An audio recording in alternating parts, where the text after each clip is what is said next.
আমার ডাইরেক্ট আধ্যাত্মিক জগতে খেলা করি। কী করি? এক হাদিস শুনিস নাই যে ঘরে দজ্জাল আসবে, আইসে মানুষের কবজ আমাকে রক্ত রক্ত, আমি তো সুখ শান্তি বের করে দিয়েছি। এটাই সেই নাম আমার। তাহলে আমি কোন আমাকে এটা শিক্ষা দাও।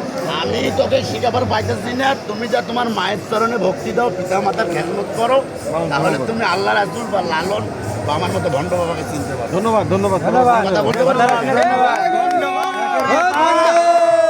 এমন কিছু কথা বলা যাবে না, তোমার কথাটা শুনে আরো 10 জন ইউ হয়ে মানুষকে আঘাত করবে। ওটা হচ্ছে আবু জাহেলের কাজ।